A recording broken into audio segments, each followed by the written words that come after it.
দিন দিন বাড়তেই আছে বাজারের জিনিসপত্রের দাম। সদাইপাতি কিনা মানুষের মাথা দিয়ে ধুলা উঠে যাইতে আছে। সয়াবিন তেলের দাম 3 টাকা বাড়ছে লিটারে। আসুক্কা পোলার চালের দাম কেজিতে 20 টাকা বাড়ছে।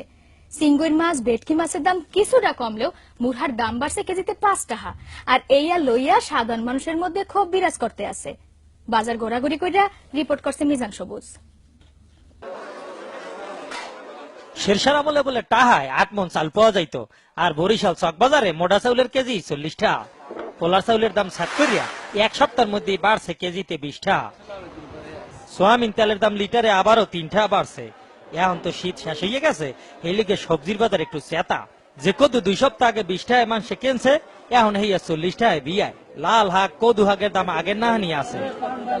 আইসেন কমের তো টিভি এই যে দেখায় এই বাজারটা দেখছেন আপনারা, বুঝছেন?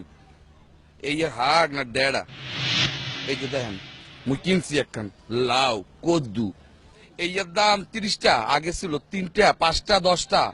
কারণ এই যে খাই ডাইল দিয়া, বুঝছেন? আর এই যে আন্ডা এই হইলো 35 টা আলি, বুঝছেন? এই তো খাই না মোরা দেহি। আপনারা যা অর্থে আছেন দেশে তলাইছেন, আমরাও লোক এরকম কথা না, টিভি দেখা যায় তলাইছেন। ঢাকার নাহান আন্ডার দাম বরিশালে না বাড়লেও আলি হইছে 35 টাকা। মাছের বাজার কিছুটা ঠিক থাকলেও সিঙ্গুর মাছ, চান্দা মাছ, ভেটকি মাছ, হোল মাছ আর টাহি মাছের দাম একটু বাড়তি চলতে আছে।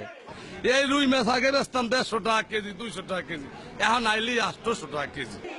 ভাই মাছের বাজার কেমন দেখলেন? আইছিলাম ইলিশ মাছ কিনবো বললা, আর কিছু এই 40 মাছ বুঝছেন। গরুর গোস্তের দাম আগের লাহানি 280 টাকা, ছাগলের গোস্ত 320 টাকা, তবে মুরার দাম কেজিতে 5 টাকা বাড়ছে।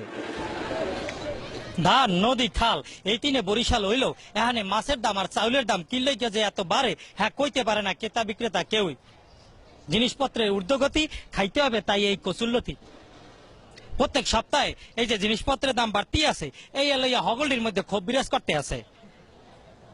সুবেদার শেরশাহ যদি এই আমলে আবার পুনর্জন্মন করতে, তাই জিনিসপত্রের ঊর্ধ্বগতি দেখিয়া আবারও হার্ট ফেল করিয়া মরিয়া যাইতে। বাজারের এই দুর্দশা থেকে বাঁচতে চায় বরিশালবাসী। মিজান সবুজ, বরিশাল চকবাজার, বরিশাল টিভি।